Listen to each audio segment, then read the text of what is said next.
এর নামকরণ কেন, নামকরণের কারণ যেটা বলে, মশহুরের নাম মশহুর কেন হইলো, এর কারণ কি, যাকে বলে নামকরণের কারণ।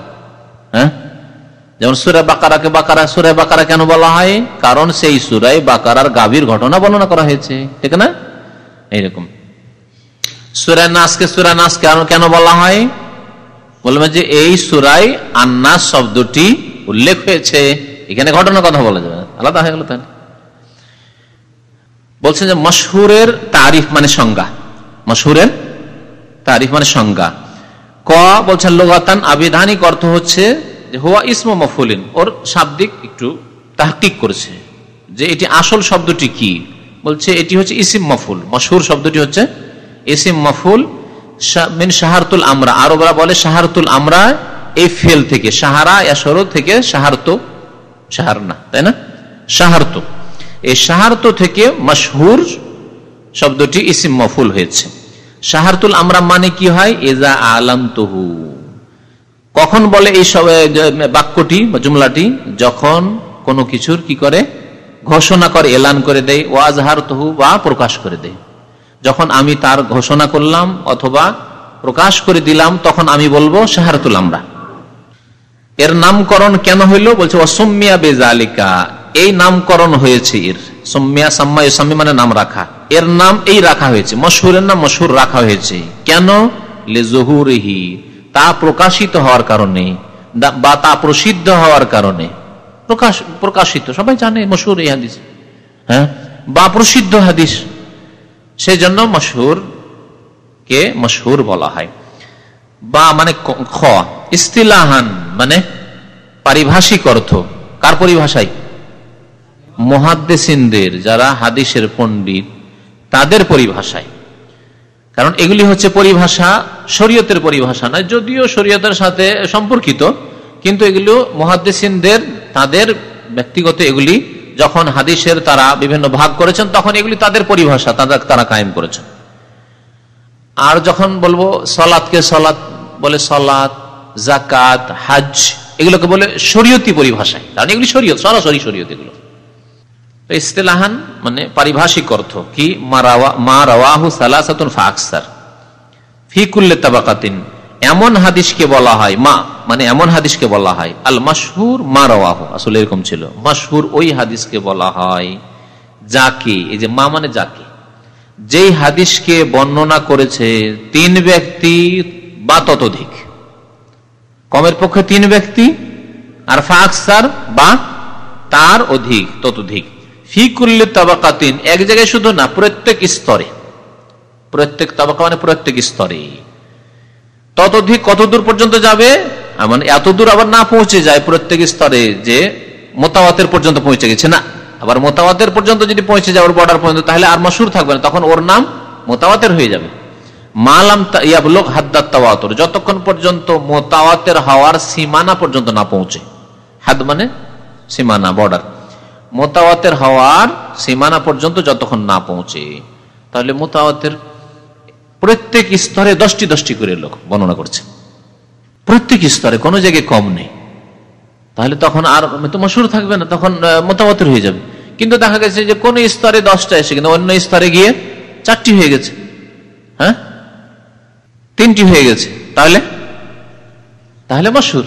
3-এর কম হয়নি, 3-এর কম হয়ে গেলে তখন কিন্তু আবার নেমে যাবে, আজিজে নেমে যাবে তখন। ওটাই বলছেন। আবার তরজমা করবো কি না? যথেষ্ট। মিসালহু, এর উদাহরণ, এমন কোন হাদিস আছে? বহু হাদিস আছে। হাদিসের কিতাব মশহুর হাদিস অনেক রয়েছে, মানে মুহাদ্দিসিনদের সংজ্ঞায় যে মশহুর যে হাদিসগুলিকে বলা হয়, এরকম হাদিস অনেক রয়েছে। তার মধ্যে একটি হাদিস হচ্ছে এই হাদিস, যে হাদিসটি কিছুদিন আগে কিতাবে পড়ানো হয়েছে, কিতাবুল ইলমে এই হাদিসের তরজমা হয়ে গেছে। ইন্নাল্লাহা লা ইয়াকবিযুল ইলমা ইনতিজাআন ইয়ানতাজিউহু মিন সুদুরিল উলামা। ওখানে কি আছে? হাদিস কারো মুখস্থ আছে? ইন্নাল্লাহা লা ইয়াকবিযুল ইলমা ইনতিজাআন ইয়ানতাজিউহু মিনাল ইবাদি আছে বুখারী শরীফে। তাহলে উনি হয়তো অন্য কিতাব থেকেও নিতে পারেন, কারণ এই হাদিসটি বর্ণনা করেছেন ইমাম বুখারীও করেছেন, ইমাম মুসলিমও করেছেন, ইমাম তাবরানিও করেছেন, ইমাম আহমদও করেছেন, খাতিব বাগদাদিও করেছেন। কয়টি কিতাব হইল? বুখারীতে আছে, মুসলিম আছে, তাবরানিতে আছে, আহমদে আছে, খাতিব বাগদাদির তারিখ বাগদাদিও আছে। তাহলে এই হাদিস এই হাদিসে যে শব্দ মিন সুদুরিল উলামা বুখারী শরীফে নেই হয়তো, কারণ সহিহ বুখারীতে যে হাদিসটা আমরা কিতাবুল ইলমে পড়েছি, আবার দেখিয়ে দিই আপনাদেরকে, হাদিস তো আপনারা মুখস্থ করেন না, কেমন করে শাইখ হবেন সব। আন আব্দুল্লাহ বিন আমর ইবনে আল-আস রাদিয়াল্লাহু তাআলা আনহুমা قال سمعت رسول الله صلى الله عليه وسلم يقول ان الله لا يقبض العلم انتزاعا ينتزعه من العباد। আমি কি বললাম না যে মিনাল ইবাদে, মিনাল ইবাদে বুখারী শরীফে মিনাল ইবাদে আছে, ওয়ালাকি ইয়াকবিজুল ইলমা বিকবজিল উলামা, ওয়ালাকি ইয়াকবিজুল ইলমা বিকবজিল উলামা হাত্তা ইযা লাম ইউবকি আলিমান ইত্তাখাযান নাসু রুউসান জুহালা ফাসুইলু ফাআফতা বিগাইরি ইলমিন ফাদাল্লু ওয়া আদাল্লু। বাকিটা একই রকম প্রায় আছে, হাত্তা ইযা লাম ইয়াবকা আলেমুন, এখানে আছে হাত্তা ইযা লাম ইউবকি আলেমান। আর দুই রকমই তখন ব্যাখ্যা করতে বলেছিলাম যে দুই রকমই আছে, যদি আলেমুন হয় তাহলে লাম ইয়াবকা, হ্যাঁ ফিল লাজিম হবে, কোন আলেম অবশিষ্ট থাকবে না। আর লাম ইউবকি আলেমান, আলেমান যদি মফুল হয় তো আল্লাহ পাক যখন কোন আলেমকে অবশিষ্ট রাখবেন না, তো বাকিয়া মানে অবশিষ্ট থাকা, আর আবকা ইউবকি মানে হচ্ছে অবশিষ্ট রাখা। আল্লাহ যখন কোন আলেমকে অবশিষ্ট রাখবেন না, এখানে রয়েছে। তাহলে শব্দের দুই জায়গায় পার্থক্য রয়েছে, হাদিস এর শব্দের পার্থক্য রয়েছে, কিন্তু অর্থের দিক দিয়ে ভাবের দিক দিয়ে ঠিক আছে আপন জায়গায়। বলছেন যে নিশ্চয় আল্লাহ পাক রব্বুল আলামিন ইলমকে ছিনিয়ে নেবেন না, ইয়ান্তাজিহু মিন সুদুরিল উলামা, যে আলেমদের সিনা থেকে হঠাৎ করে ইলমকে ছিনিয়ে নিয়েছেন। একটা আলেম ছিল, ভালো আলেম ছিল, আর সকালবেলা ঘুম থেকে উঠছে তো দেখছে যে ইলম আর নেই, সিনাতে সব হারিয়ে গেছে, এমন হবে? এইরকম করে আল্লাহ ইলম ছিনিয়ে নেন, যে বড় আলেম হয়েছে, যতটা হয়েছে হয়েছে। আল্লাহ ইলম অন্তর থেকে যে যতটা শিখেছে থাকবে, ছিনিয়ে নেবেন না। তাহলে ইলম যে পৃথিবী থেকে উঠে যাবে, কোরআন হাদিসের ইলম উঠে যাবে, তাওহীদ সুন্নাতের ইলম উঠে যাবে, বড় আলেম হবে না, কেমন করে? ওয়ালাকিন ইয়াকবিজুল ইলমা, তবে আল্লাহ ইলমকে গ্রহণ করে নেবেন, নিয়ে নেবেন, বিকবজিল উলামা, উলামাদেরকে গ্রহণ করে, মানে আলেমরা মারা যাবেন। আলেম মারা গেলে নতুন মাদ্রাসা থেকে প্রোডাকশন হয়ে আলেম তৈরি হয়ে আসতে হবে, আর বড় আলেম হবে না। আজকাল মাদ্রাসাগুলিতে চলে যান, আলিয়া মাদ্রাসায় যান আর কওমি মাদ্রাসায় যান, আগের জামানায় আলিয়া মাদ্রাসাতে বড় বড় আলেম তৈরি হয়েছে, আজকের থেকে 40-50 বছর আগে। আমরা জানি সে মুরব্বী আলিয়া মাদ্রাসায় পড়েছে, কামেল পাস, কিন্তু বড় বড় আলেম তৈরি হয়েছে তারা। আর আজকাল আলিয়া মাদ্রাসা মানে সবচেয়ে দুর্বল,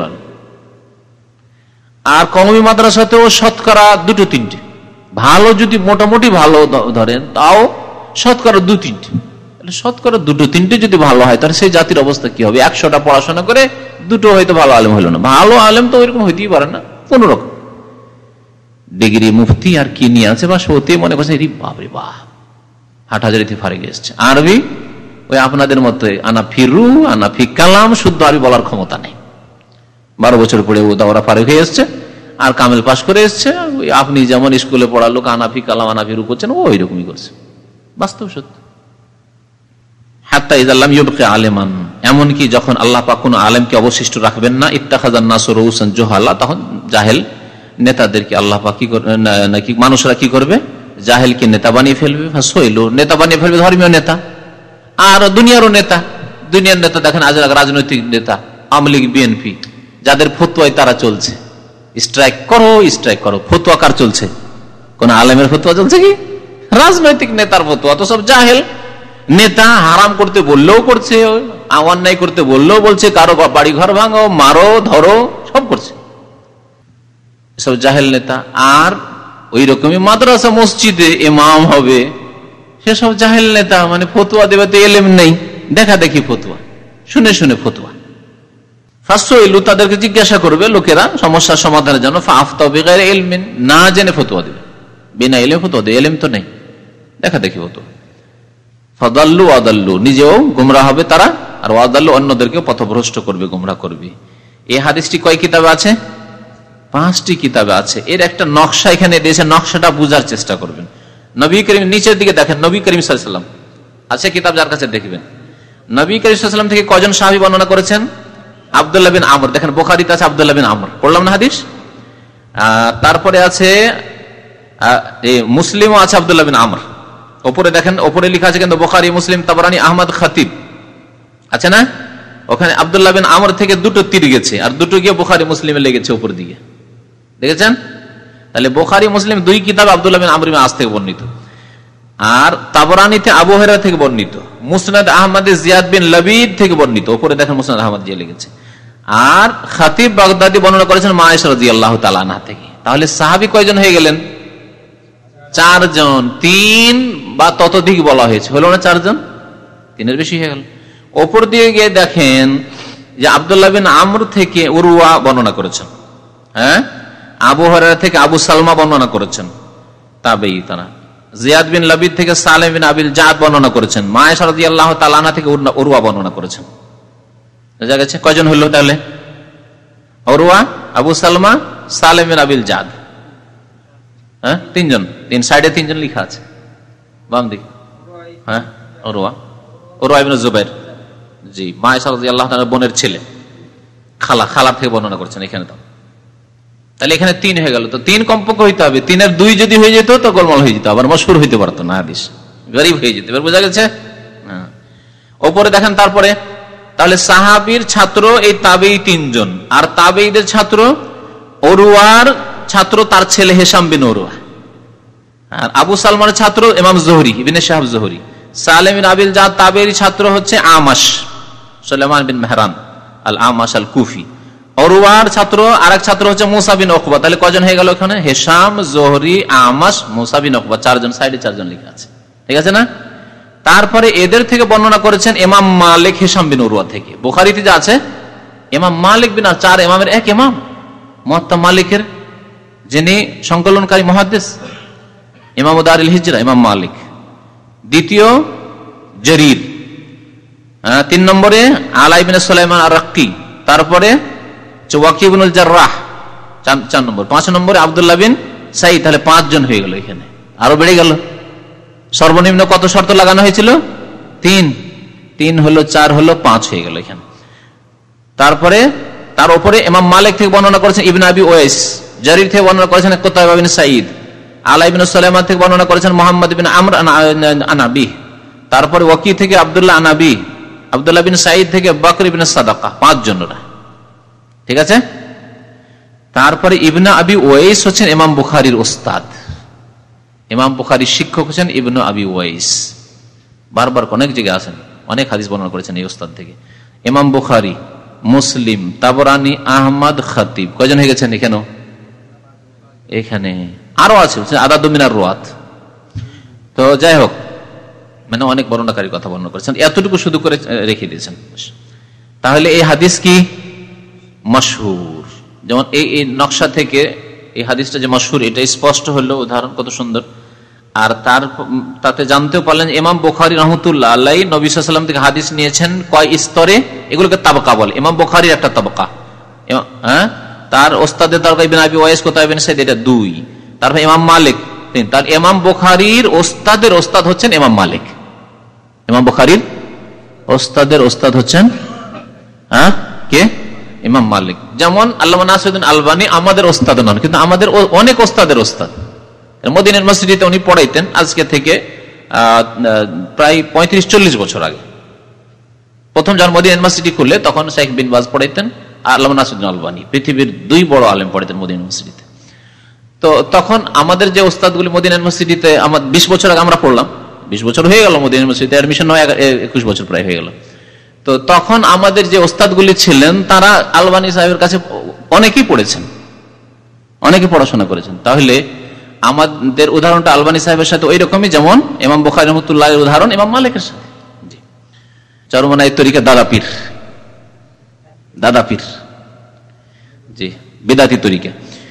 তো কোরআন এবং হাদিসের ওস্তাদ, ঠিক আছে ওস্তাদ, কিন্তু পীরতন্ত্রের ওস্তাদ এগুলো বিদাত। তারপর ইমাম মালিক থেকে বর্ণনা করেছেন হিশাম বিন উরওয়া। তাহলে কত হলো? ইমাম বুখারীর ওস্তাদ 1 পিঢ়ি, 2 পিঢ়ি ইমাম মালিক, 3য় পিঢ়িতে গিয়ে হিশাম বিন উরওয়া তাবাতাবি, আর 4র্থ পিঢ়িতে গিয়ে তাবেঈ উরওয়া, আর 5ম পিঢ়িতে গিয়ে সাহাবী, আর 6 নম্বরে গিয়ে নবী করিম সাল্লাল্লাহু আলাইহি সাল্লাম। এই হাদিস সনদটা একটু লম্বা। বেশিরভাগ হাদিসগুলি নবী সাল্লাল্লাহু আলাইহি সাল্লাম থেকে ইমাম বুখারী রাহমাতুল্লাহ আলাইহি মিলেছে 6 নয় 5 4 এরকম। আর প্রায় 40-এর কাছাকাছি হাদিস রয়েছে সহিহ বুখারীতে, যেগুলো হচ্ছে সোলাসি। সেই হাদিসগুলোকে বলে সোলাসি। সোলাসি মানে 3 পিঢ়ি দিয়ে হাদিস পৌঁছে গেছে নবী করিম সাল্লাল্লাহু আলাইহি ওয়াসাল্লাম। এরকম 40-এর বেশি হাদিস রয়েছে সহিহ বুখারীতে। ইমাম বুখারী রাহমাতুল্লাহ আলাইহির ওস্তাদ একজন, 1 পিঢ়ি হলো, আর ওস্তাদের ওস্তাদ আর একজন, আর তারপরে সাহাবী নবী করিম সাল্লাল্লাহু আলাইহি ওয়াসাল্লাম থেকে পৌঁছে যাচ্ছে, নবী সাল্লাল্লাহু আলাইহি ওয়াসাল্লাম পর্যন্ত পৌঁছে যাচ্ছে। এটাকে 5 পিঢ়ি বলা যেতে পারে। এটাকে কয় পিঢ়ি হচ্ছে? ইমাম বুখারীর এই স্তরটা বাদ দিলে 1 2 3 4 5, 5-এর পরে নবী সাল্লাল্লাহু আলাইহি ওয়াসাল্লাম পর্যন্ত পৌঁছে যাচ্ছে। ওই হাদিসগুলি 86। আমি কিছু 86 হাদিস নিয়ে এসে দেখতে হবে। আমাদের দেশের যে বুখারীটা ছাপছে, যেটা পাওয়া যায়, সেটাতে লেখা থাকে সাইডে যে এই হাদিসগুলি 86। কারণ বুখারীতে খুঁজতে হবে, এখন এখানে লেখা থাকে না। তো এই 86 হাদিস কিছু দেখিয়ে দিলে বোঝা যাবে কিভাবে নবী সাল্লাল্লাহু আলাইহি ওয়াসাল্লাম থেকে, নবী সাল্লাল্লাহু আলাইহি ওয়াসাল্লাম থেকে বর্ণনা করেছেন সাহাবী, আর সাহাবী থেকে তাবেঈ, আর তাবেঈ থেকে তাবা তাবেঈ, আর তাবা তাবেঈ থেকে ইমাম বুখারী, তাবা তাবেঈ থেকে ইমাম বুখারী রাহমাতুল্লাহ আলাইহি নিয়েছেন হাদিস। তারপর আছে মুস্তাফিজ, আরেকটি নাম হচ্ছে মুহাদ্দিসিনদের ভাষায় মুস্তাফিজ। মুস্তাফিজ এটি হচ্ছে অপর নাম মশহুরের, এটা হচ্ছে সবচেয়ে প্রসিদ্ধ মশহুর। তবে কারো নিকটে মুস্তাফিজ আর মশহুরে কিছু পার্থক্য আছে, সেগুলি বর্ণনা করবে ইনশাআল্লাহ তাআলা আগামী সপ্তাহে। এটা অর্থ করার দরকার নাই, তবে আমি অর্থ করে দিচ্ছি। এমনি যখন অর্থ করবেন, মুখাত্তাত মানে হচ্ছে যেটাকে বলা হয় নকশা, সাধারণ ভাষা আমাদের নকশা, ইংরেজিতে প্ল্যানিং। হ্যাঁ, এই জন্য আপনাদের 91 কে কি বলে? মুখাত্তাত ওয়াহিদ 90, 71 বলে মুখাত্তাত ওয়াহিদ 70, মুখাত্তাত সামানিয়া। আর ওয়ান আরব যারা ইন্ডিয়া বাংলাদেশের লোক, মুখাত্তাতকে আরো কিছু বিকৃত করে বলে, কি বলে? মুহাত্তা বলে, খাকে তাকের মুহাত্তা বলে, আর সামানিয়াকে তামানিয়া বলে। মুহাত্তা তামানিয়া প্রথম যখন শুনতাম ওদের কাছে, মাহাত্তা মানে তো পেট্রোল পাম্প, তো কিছু মাহাত্তা পেট্রোল পাম্প নাকি? আর তামানিয়া, তামানিয়াটা তো বুঝা যেত, যাক সামানিয়াকে তামানিয়া বলছে, কিন্তু মুহাত্তা মুহাত্তা। পরে দেখলাম যে না, আসলে মুখাত্তাত। এগুলো যখন শহরের প্ল্যানিং তৈরি করে মিউনিসিপ্যালিটি, তখন এক প্ল্যানিং করেছে, তো প্ল্যানিং করে নম্বর দিয়েছে, এটা 8 নম্বর প্ল্যানিং নম্বর 8, আর এটা হচ্ছে প্ল্যানিং নম্বর 71, প্ল্যানিং নম্বর 91। এ হচ্ছে আসলে মুখাত্তাত 75। এটা যে গার্নাটা বলছে, যেটা হসপিটাল এলাকা, এটা 75 নম্বর প্ল্যানিং। শহরের প্ল্যানিং এর মধ্যে এই এলাকাটা নাম ওইভাবে নাম পড়েছে, কোনো মহল্লার নাম দেওয়া হয়নি। এখন ওগুলোর চেঞ্জ হয়ে গেছে, এখন মহল্লার নাম দিয়ে দিয়েছে, হাইয়ে বাদার, হাইয়ে উহুদ, এসব হয়ে গেছে নাম। হ্যাঁ, তো বলছে মুখাত্তাত আসানিদ, ইসনাদের জমা হচ্ছে আসানিদ, ইসনাদের জমা হচ্ছে আসানিদ, সনদ সমূহের কি নকশা। কোন হাদিসের? এই হাদিসের। ইন্নাল্লাহ লা ইয়াকবিজুল ইলমা ইনতিজান, হাদিসের সনদগুলির নকশা। যদি তরজমা করেন এভাবে করবেন, হাদিস ইন্নাল্লাহ লা ইয়াকবিজুল ইলমা, যে মশহুর হাদিস, এই হাদিসের সনদ সমূহের নকশা এখানে দেওয়া হয়েছে। দেখেন মুহাদ্দিসিন কিরামদের নাম যারা বর্ণনা করেছেন, আর তারা যাদের কাছ থেকে হাসিল করেছেন, নবী সাল্লাল্লাহু আলাইহি ওয়াসাল্লাম পর্যন্ত হাদিসটা পৌঁছেছে এইভাবে। এই হচ্ছে সনদ। এটাকে যদি ভালো করে বুঝে নেন, তাহলে সনদ বুঝতেও সুবিধা হবে। সনদ অনেকেই বুঝে না যে সনদ বাকি, তো সনদ এখানে বুঝতে সুবিধা হবে। শেষখানে একটু কথা আছে, ফাহাজাল হাদিস রাওয়াহু সালাসাতুন ফাআকসার, এই হাদিসটিকে 3 জন বা 3 জনের বেশি বর্ণনা করেছে। একটি জায়গায় শুধু 3 জন আছে, তাই না? এবং তার বেশি বাকি 4 জন অথবা 5 জন, 2 জায়গায় 4 জন আছে, আর 2 জায়গায় 5 জন আছে, বা 3 জায়গায় 5 জন আছে। ফি কুল্লি তাবাকাতি মিন তাবাকাতি ইসনাদি, এই সনদের প্রত্যেকটি স্তরে, স্তরগুলির প্রত্যেকটি স্তরে, ফাবিনাআন আলা যালিকা, সুতরাং এর উপর ভিত্তি করে, এটার তরজমা লিখে নেন, ফাহাজাল হাদিস রাওয়াহু সালাসাতুন, এই হাদিসটিকে 3 জন বর্ণনা করেছেন, ফাআকসার বা ততোধিক, ফি কুল্লি তাবাকাতিম মিন তাবাকাতি ইসনাদিহি, এর সনদের স্তর সমূহের প্রত্যেক স্তরে 3 জন অথবা তার বেশি কি করেছেন? বর্ণনা করেছেন। ফাবিনাআন আলা যালিকা, সুতরাং এর উপর ভিত্তি করে, বেনা মানে ভিত্তি করা, এজন্য বিল্ডিং কে বেনা বলে, আর যে বিল্ডিং এর কাজ করে রাজমিস্ত্রি তাকে বান্না বলে। বিনাআন আলা হাযা, এর উপর ভিত্তি করে, ইউসাম্মা হাযাল হাদিস, এই হাদিসের নামকরণ হয়েছে বিল মশহুর, মশহুর।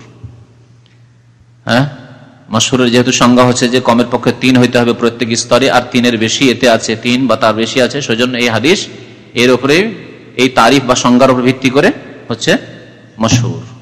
সাল্লাল্লাহু আলা নবিয়িনা মুহাম্মদ ওয়া আলা আলিহি ওয়া সাহবিহি।